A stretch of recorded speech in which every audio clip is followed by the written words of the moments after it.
DJ, I got an idea. It's a world. What is your idea?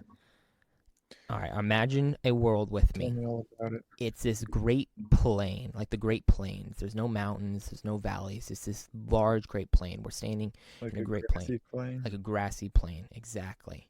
And it actually is like the Great Plains, where it's just seas and seas of grass, and they blow in the wind, and this grass, Every direction you look, you just see yeah, fields of grass. fields of grass. Like you're standing in the middle of just this massive ocean of grass, and they all sway with the wind. And there's clouds in the sky, and the sun, and but it's not like green grass. It's more like after the grass is like turned to the winter. It's like kind of a yellowish grass per se, and it changes with the seasons for Like sure. brown almost. And like a brown grass, like a beige. Think of like a beige grass. Um, Uh-huh. and you look over this land and you see like these cattle and they're eating the grass, but these cattle do not look like normal cattle. They're large and massive, probably 4 times the size of a normal cow. And then as you look closer, what you see are these wagons, and these wagons are rolling across the grassy plains. But something special about these wagons is they have these massive wagon wheels, and on top of the wagons they have these massive sails, and these in like multiple mast sails, and the wind is catching the sails and is pushing the wagon across the great plains of the grass. Okay, you picturing all this with me? Okay. No, I'm here for it. Yeah. Okay, there's something special about these great plains.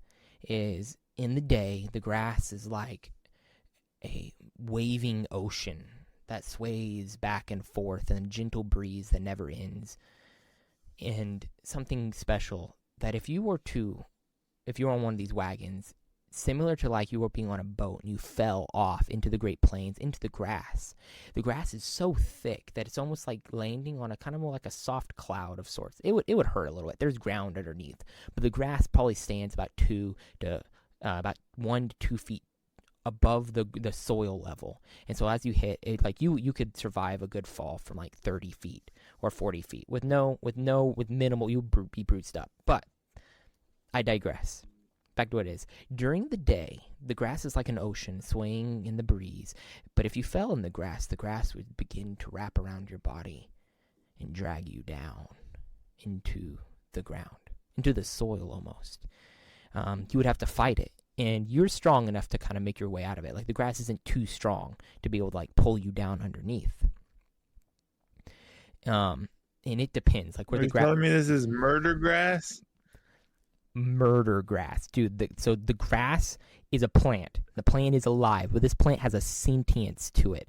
Think of it more like a Venus flytrap. It's a carnivorous plant. It's a carnivorous plant, and so where the grass is like not very thick. When I say thick, I should say deep.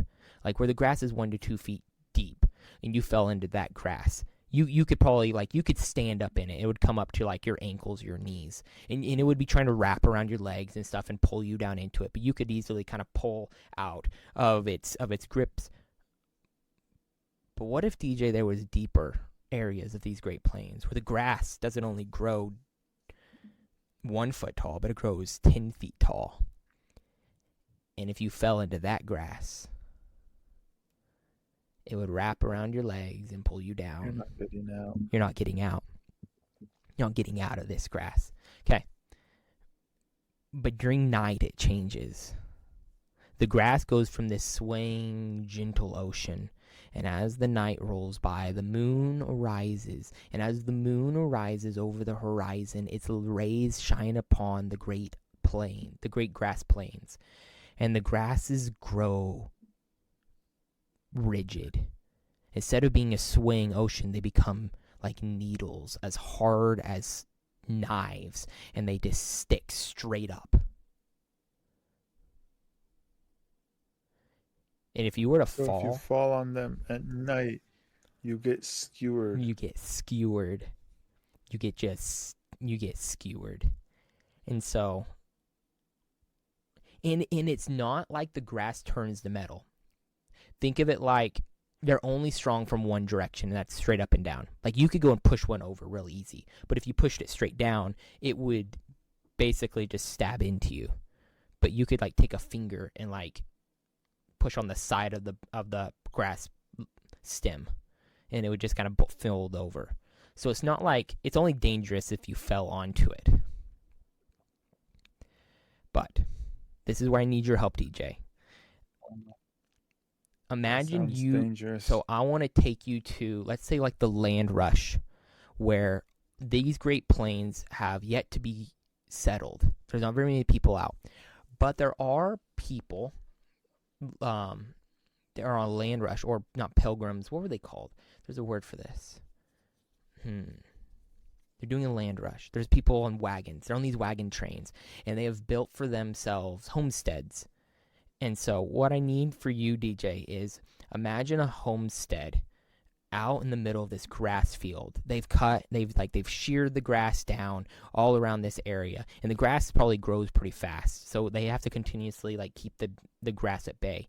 But imagine like this. Oh, dude, I really like the idea of the grass being like 10 feet tall, with like walls all around this homestead.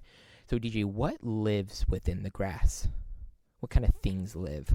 What ideas are popping in your head? Like things or anything. What has popped in your head so far, period?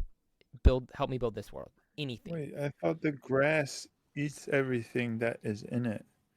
So how would there be anything in it if it's just gonna eat Well, I mean, the stuff that's in it? maybe there's animals and stuff. Like, this isn't our world. This is a world where things have grown up with this grass. So maybe there's like wolves with special fur that, as the grass tries to wrap around the wolf, the fur, if it's caught just right, will slice the grass petals and just cut the grass petals and keep them from being entangled in Like it. glass fur Like glass wolves fur. Similar to how like the grass that is rigid. have really prickly Yeah, like a porcupine. fur. But it's like only on one side. Think of it like the hair is like knives. If so, like if you pet one, like your hand would come away bleeding. That would be terrible. Isn't that terrible? Or Okay, terrifying? but why are people homesteading in this place? Maybe the land is free. Maybe it's so dangerous in these great grass plains that no one wants to live there. But hey, land is land. Land is valuable. You can own something. Not if not if the land's gonna murder you. Hey, one thing to be conquered. It's only something to be conquered. That's what I'm trying to say. Danger is only dangerous for the weak. Let's just have to figure out how to make the land useful, and that's what people are trying to do. But for the They're strong, trying to figure out how to use it. Oh yeah. Like people that go west, they're a hard type of people. They understand that death is an outcome, but they're willing to risk it for the sake of adventure and to own something of their own. I mean, similar to the maybe like just to steal like history from the Americas, where you could own something that was yours that no one could take away from you. I shouldn't say like that. No one would have a right to take away from you. They would have to do it with great force. Yeah, so it's like they're giving this stuff to people so that they can build for their families and have a place to live that they own and they can take care of. They just have to be brave enough to not get murdered by the murder grass. Well, not only the murder grass, I mentioned wolves earlier, but I also was just wondering what all during while I was talking, what else have you, anything that has inspired you about this world that you would like to add? Pirates. Prairie pirates. So like exactly, like these giant wagons, like pirates I was talking about. Of the open prairie. Pirates of the open prairie. They fly a black flag. Yes. And it has a cow skull on it with two horns coming out of the cow skull with blood dripping off of each horn. That's kind of terrifying. It's old man Jenkins and his pirate crew. Go for it. I'm just having fun with Yeah, it. they took these wolves and they skinned them and they made clothes out of their fur so Nice. that they have the wolf fur that keeps the grass at bay, and then they can just go through the grass and come to these homesteads, So they can and start they going can to the just grass. raid the homestead Oh, dang. and Yeah. then steal whatever they want and then escape back into the grass. And then if the homesteaders follow them, they just get in by the grass Yeah. because they don't have the protective wolf's pelts. So we have prairie pirates. What else? What need? Oh man, that's scary. So I'm guessing the prairie pirates have. What else? What do pirates have? They normally have like Pirate's Cove. But we can't do that. It's a giant prairie of grass. There's no mountains. Maybe. Oh, dude. They have a tunnel. A tunnel. Yes. An underground fortress where they hide their jewels and bounty. Their booty. And stuff they steal from the poor homesteaders. The poor homesteaders. They have. What if since they can move through the grass, they've charted the whole prairie? Ooh, what? Okay. There's like this gypsy civilization that lives in the grass, not on homesteads, just like in the grass. Well, there could be like native Indians. Yeah. But the gypsies, these gypsies. Sure. But pirates. But pirates. No, the pirates are separate from the Indians. Oh, the pirates are the gypsies. Oh, they're different? I don't know. I'm just That's trying to what track. I was saying. I'm trying to track with you. So they live in these tunnels under the grass, and they've charted the whole prairie. And then when these homesteaders started coming in, they started raiding the homesteads, which makes them pirates. Yeah. Technically, I think they'd be marauders, but prairie pirates sounds cool. So it rhymes. We'll stick with pirates. It's illiterate. It doesn't rhyme. Alliteration. Nice. Yeah. What else you got? Giant. Well, not necessarily giant, but I think there'd be a lot of birds that when the grass grabs something and it hasn't quite taken it down all the way, it's just kind of like sinking. Birds are watching and they see that and they come down if it's a small enough animal or whatever, and they swoop it up. They snatch it. Steal it.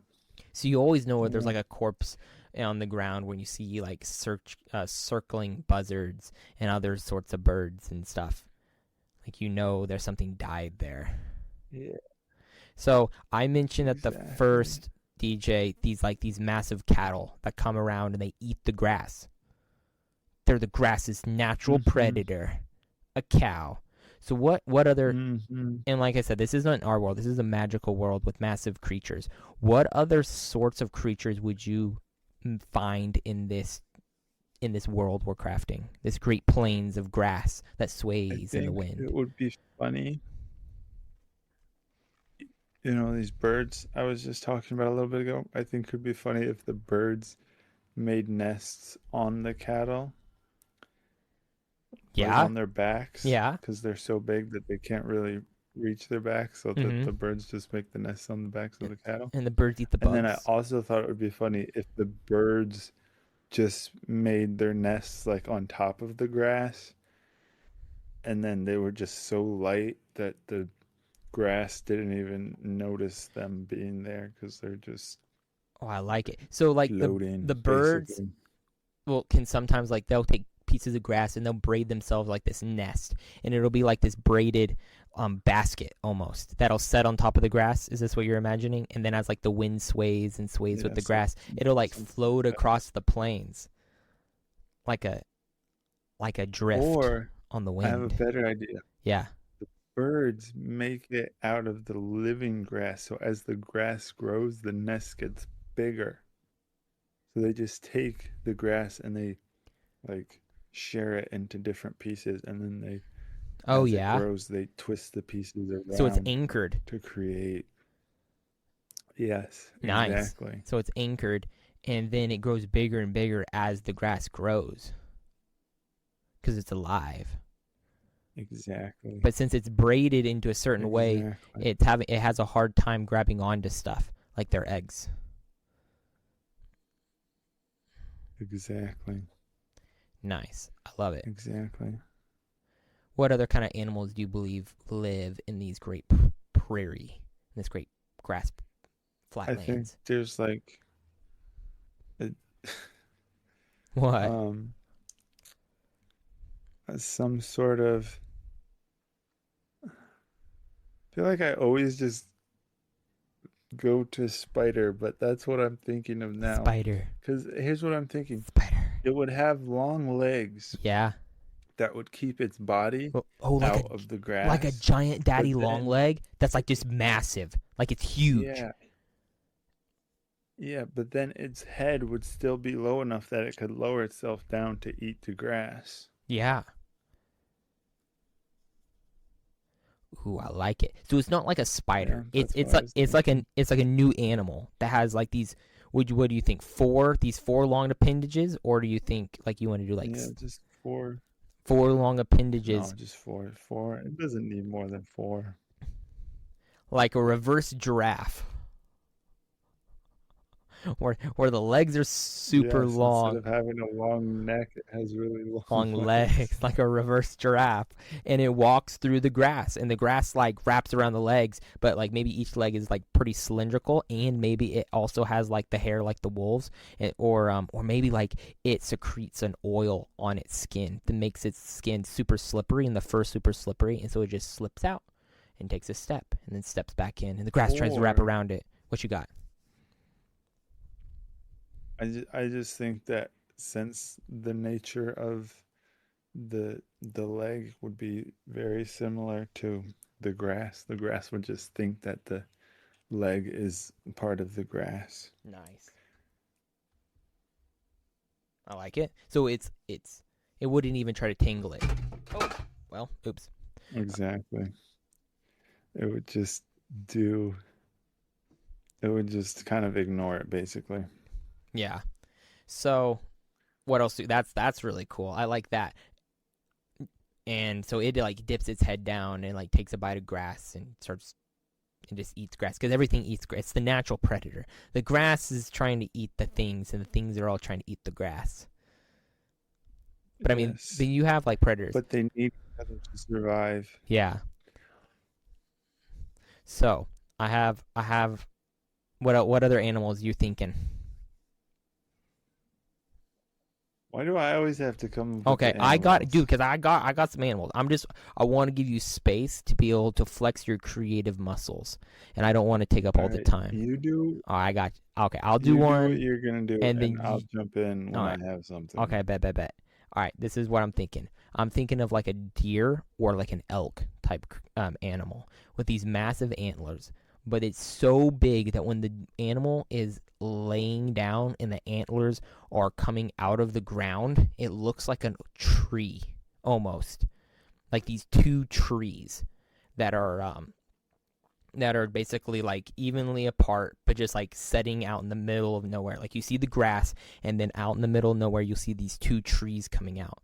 And then as you get closer to it, ahead, the trees start to rise up. Attached to both of the trees is this massive elk head. And then the elk stands up, and it's also like just massive. And then after it stands up, all of like the does stand up behind it, and maybe some of the young bucks that just look like really small trees all stand up, and then they start like a herd. They just kind of wander off because you spooked them off. Oh, so they travel in herds. Do they, when they sit down or whatever, do they create this circle where they trample all the grass down so it can't wrap around them? And at night, when the grass goes rigid, since they've trampled it all down into these circles and it goes rigid, it's not poking up into them. So they make like a bed. They pound it flat. Yeah. So that's cool. How about every creature does that except for our giant spider creature, our reverse giraffe, and it just falls asleep standing up. Technically, cows like can also fall asleep. Yeah. Horses can fall asleep standing up. Cows can fall asleep standing up. I tried it one time. I've heard of people who can do that. It's not really the response I was expecting, but sounds good. And maybe like the bird thing, like the birds will build. I've heard of people who can fall asleep with their eyes open too. Oh, the birds make nests in the antlers. In the antler, because the antlers kind of look like trees. Like, oh, how about this? Maybe like the grass will like start to wrap around the antlers sometimes, like because maybe like they'll use the antlers to like root the grass around them, and then when they put their head up, it has like a lot of like soil and grass and stuff. Like the antler's like dirty and like it has grass like dripping and drooping from them like vines almost. I just like that visual image. I'm just going for that visual image. And the birds, they make nests in it. Visual image. All right.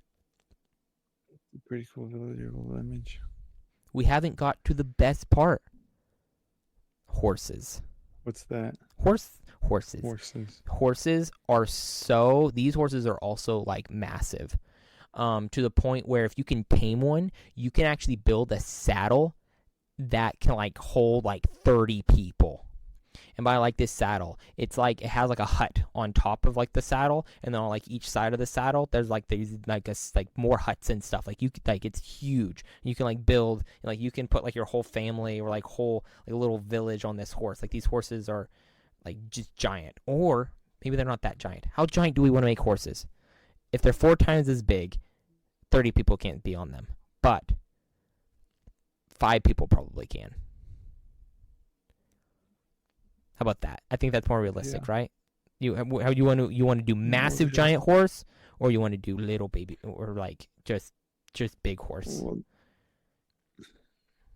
I mean, you did massive giant elk or deer or moose or whatever those other things. But we don't have to be consistent.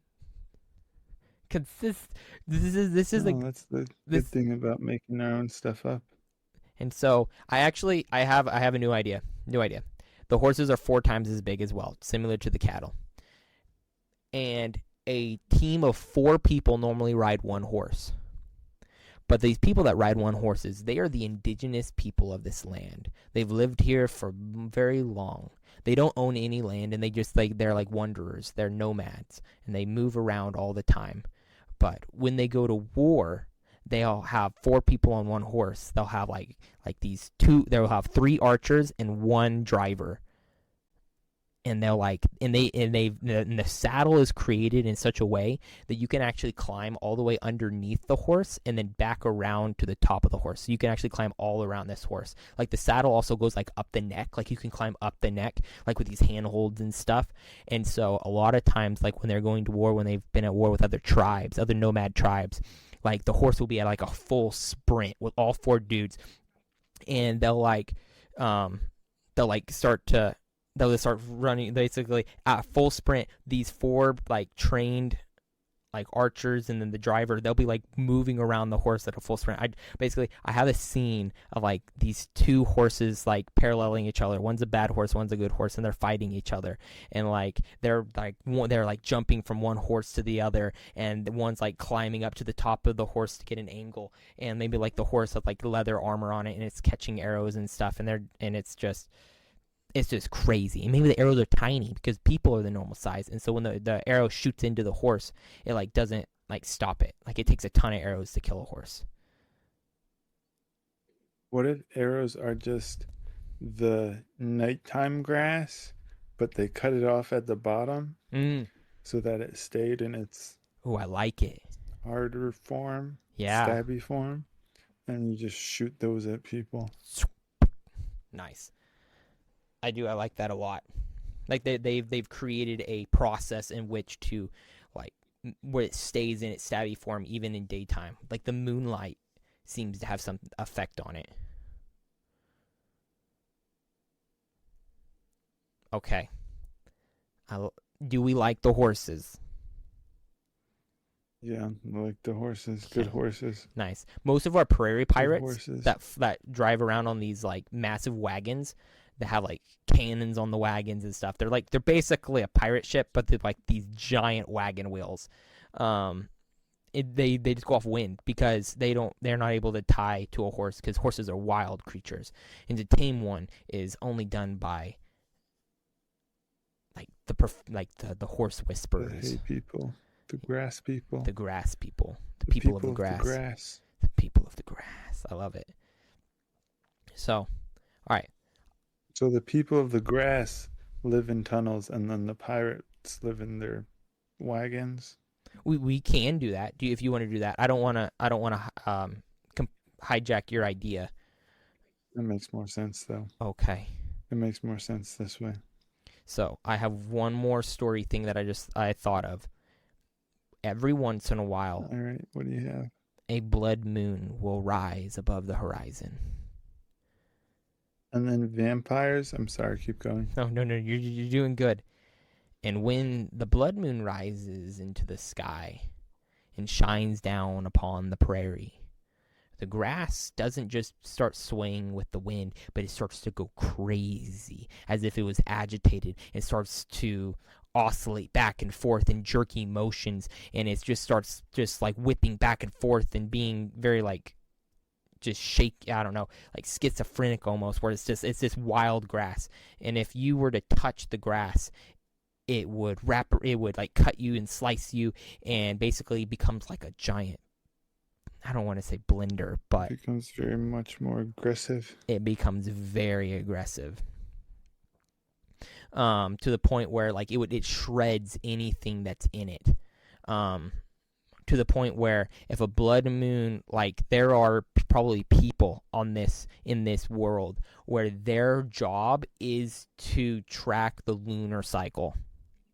And their job is very important because they need to know when the next blood moon is going to rise. Because when it rises, people need to be prepared. They do not want to be caught out. Even the pirates do not want to be caught out, because I feel like it becomes such a torrent of ferocity, or basically it tears up the wagon wheels on the pirate ships, and it can like completely destroy a pirate ship. And so they have to like prepare. How would you, DJ, have so far from everything I've said, because I've talked quite a bit, what have you came up with, or anything you've thought? And then my question would be for you, well, how would you prepare for a blood moon? I would just make a really big umbrella so that the blood moon can't shine on the part of the grass where I was, and then it would just be normal grass where I was, and then I could just do whatever I normally did. Nice. Because the grass would be normal for me. Loophole. What about the animals? Tell me what the animals do. What are we thinking? We got animals, we got grass people, we got pirates, we got settlers. Who makes the umbrella? Does the pirates make the umbrella? Maybe the animals. They make these. The deer dig up the grass with their horns. I mean, their antlers. Yeah. And they make this big dirt pit circle of. Yeah, they make a big dirt pit. Yeah. And then they're fine. And then I don't know, maybe the cattle do the same thing because they have horns too. And then the spider thingies, the giraffe spider thingies, I think they'd still be fine because the grass doesn't notice them at all. Yeah. So they'd be fine. I don't know what the horses would do. The horses run. I don't know. They just run so fast the grass couldn't catch them. I don't know. No, that was however long a that doesn't. moon is. That was the first thing that popped. No, I think what the horses do is they also like stomp out the grass, or they eat the grass. They beat the grass at its own game. They eat the grass to the point where it's these tiny nubs at the base of the ground, and they just stay in there where they've eaten the grass when the blood moon rises. And the horses, they're animals, so they just distinctly know when a blood moon rises. So if you don't know when, like if you weren't like what are these lunar scientists are like monitoring, you just have to watch the animals. You watch the animals because the animals know when a blood moon is about to happen.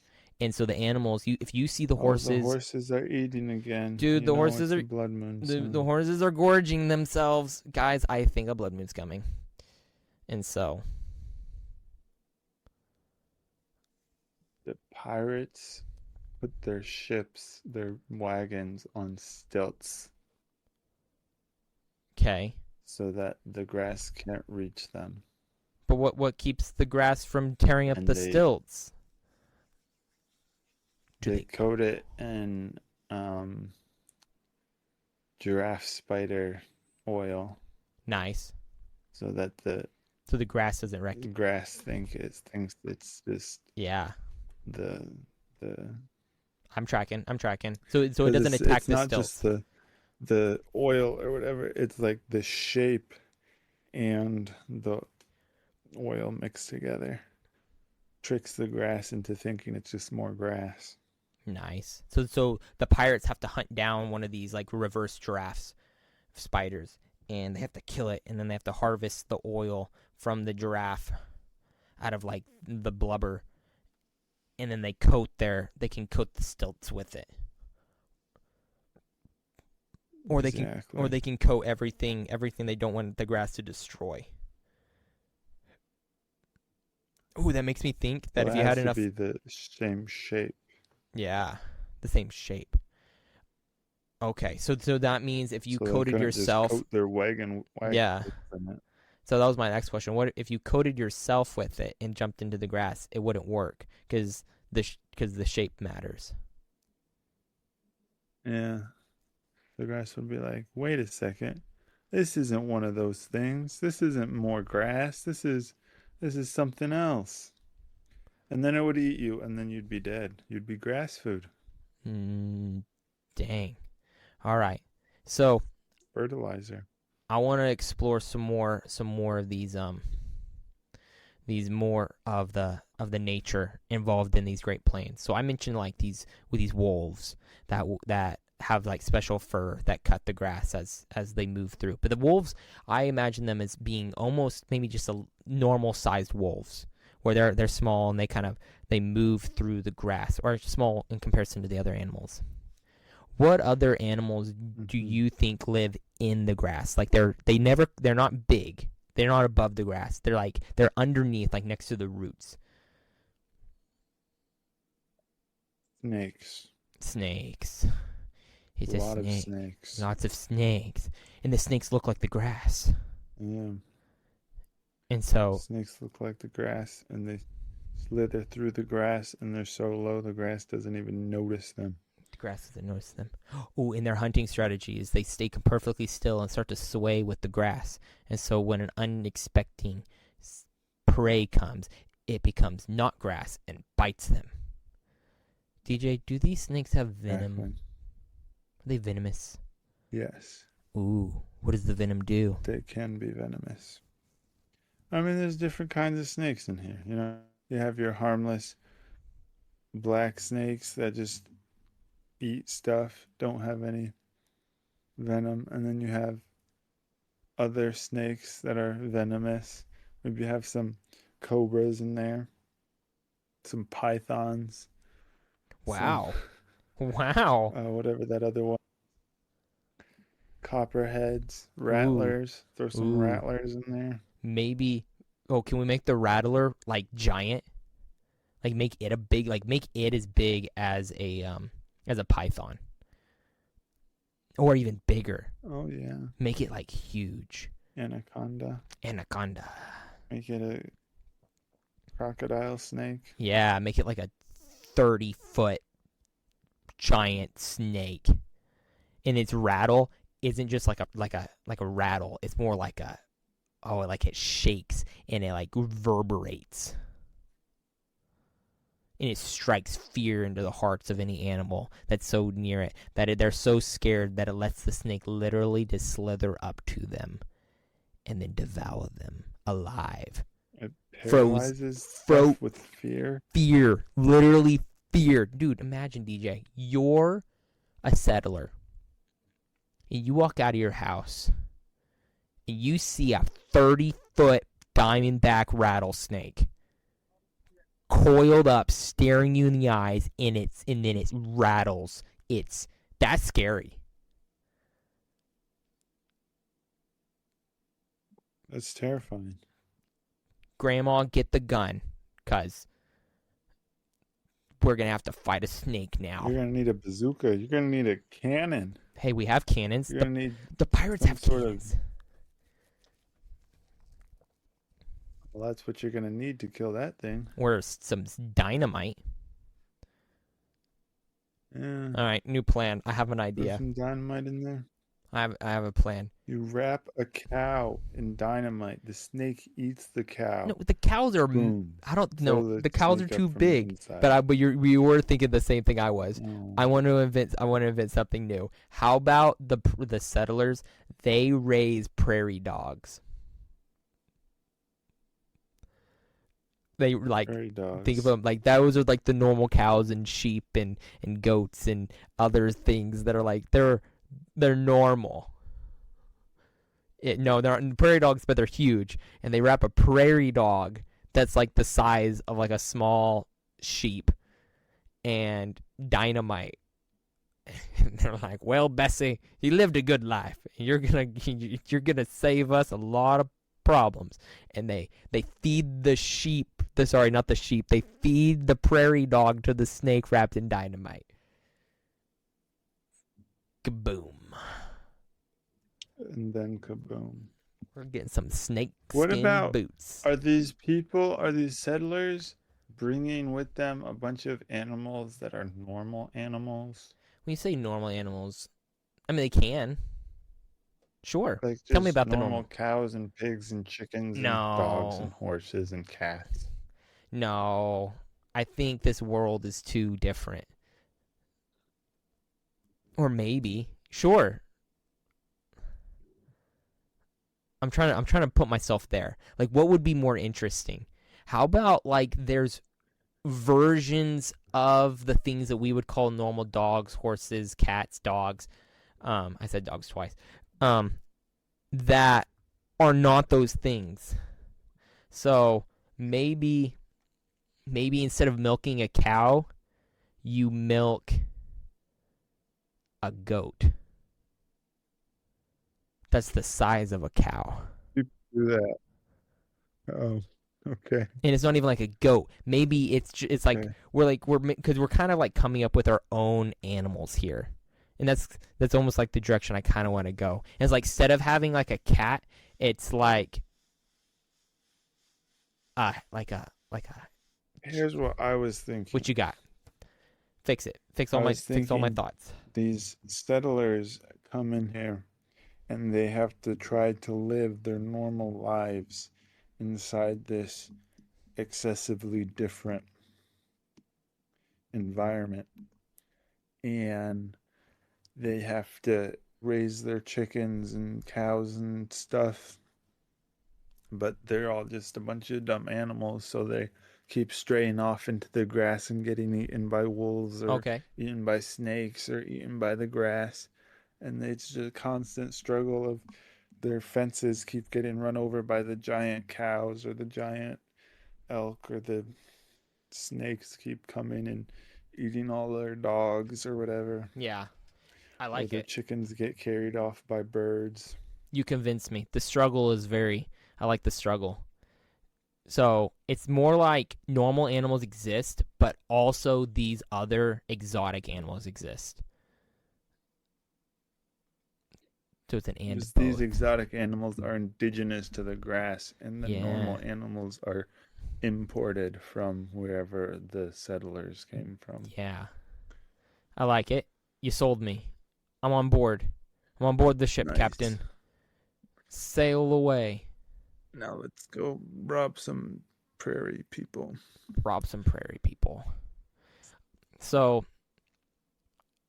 I'm thinking, so if there's pirates that are robbing prairie people, that means there probably is a fort somewhere. And these aren't the pirates' fort. These are the deputies, the prairie rangers. And these prairie rangers are here to establish law in the land. And they're here to stop the prairie pirates. Their own wagons that they can sail through the grass in. They have their own wagons, yes. They have their own, it's not a navy. What would you call a prairie fleet of saleable wagons? Maybe it's a navy. Just call it an armada. An armada. They have their own armada of wagons. It's their own convoy. Yes. Convoy's very middle plainsy. And they go out and they fight the pirates. And there's these epic, because the pirates have cannons, but so do the prairie rangers. And they have like these epic pirate battles where you're swinging on ropes from ship to ship, and some people fall into the grass, but it's where the grass is deep, and so they sink. And somebody's like, man overboard, and they throw a rope down to him, and they grab the rope, and he pulls himself out of the grass before it devours him, and they save the guy.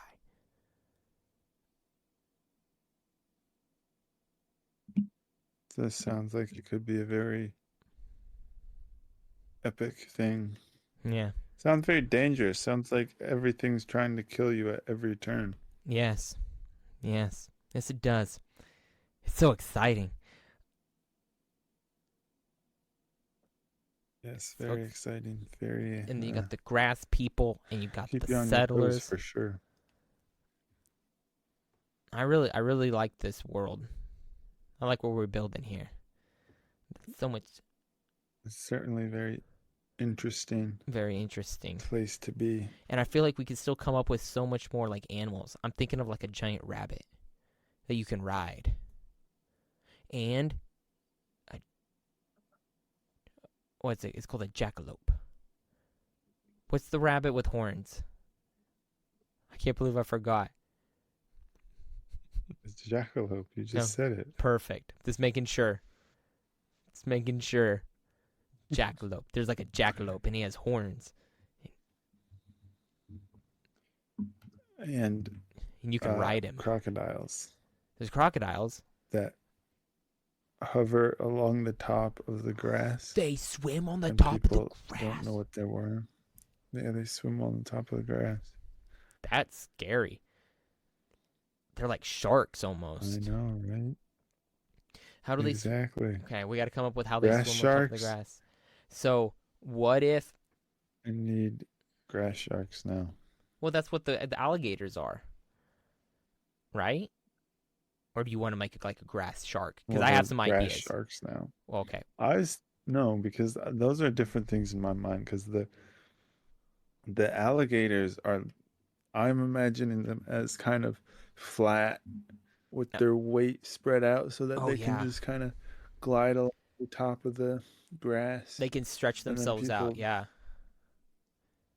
That's cool. People do what they do with real alligators, and they're like, "What is that? Is that just a log floating there? It's What's a going log on here?" floating on the top of the grass. Yeah.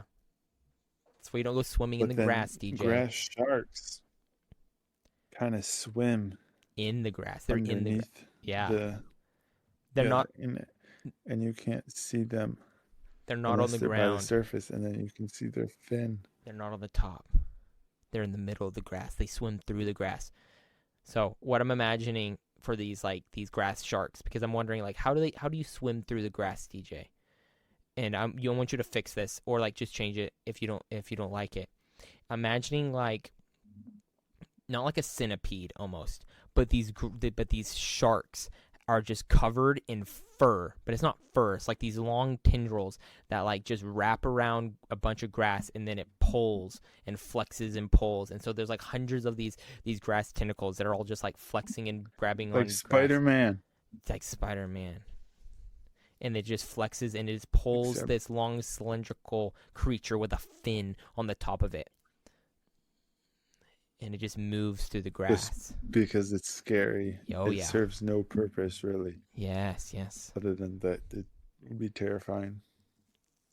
Grass so basically, sharks. it's just a giant snake with these little centipede legs. Maybe it has fins. And a shark head. And a fin. It has fins. Yeah. It adds character to the world. I like it. I think we should keep it. We should name it Reggie, give it a hat, send it on its way. Why do you always go to Reggie? Because Reggie is a good one. Oh, yeah. Okay. That was the name of the transition in our double world episode. Nice. Well, there was lots of Reggies in these worlds. And then I'll keep populating the worlds with Reggies. Everything has a Reggie. All right. What else? What else we got, DJ? Man. You do it. What else we got? We happy with what we have? Yeah, we can be happy with what we have. I mean, there's always more we could do, but do we need to do more? I think we created a great foundation that we can return to at any time and any place. Yeah, we could do that. I think we did good. So if you're happy, I'm happy, and I hope everybody that listened was happy. And I want to thank everybody for listening so far, and that they have hopefully were inspired just a little bit, and hopefully their imaginations were sparked, and that they enjoyed the podcast with me and DJ. Yeah. And if you did, go back and listen to some more episodes, because there's some pretty exciting ones on here. And you never know what kind of treasure you'll find. Leave a comment. Let us know what you guys think we should talk about next. What ideas flow through your heads? What worlds need to be crafted? Well, I want to thank everybody for listening so far. Leave a like, leave us a comment, and we are going to move on to our sponsors of the day. DJ, would you like to kick us off with that? We're sponsored by a author whose name is Nathan Wayne, and he has 3 books on Amazon. His most recent one is called the Zebulon Dagger. It's part of his Sunland saga, and it's about this group of individuals who are hired to steal this dagger. And it's full of adventure and excitement and intriguing characters who go on different journeys and learn, become better people. So go ahead and give that a read. It's the Zebulon Dagger on Amazon. The author is Nathan Wayne. The link will be down in the description. We're also sponsored by a tabletop RPG game. That is right. It's called Incredible Quest. It is yet to be, the release date's yet to be announced. Right now we're in the alpha stages that I'm testing currently, but they've been so gracious to sponsor us. It is a D20 system that allows you to basically create any character that you imagine in any campaign setting that you imagine. You can run literally anything. It is the most flexible to your design tabletop RPG on the market. So look for that to come out when it comes out. But we thank them for sponsoring us. Anything else, DJ? Thanks again for listening. Bye, everybody.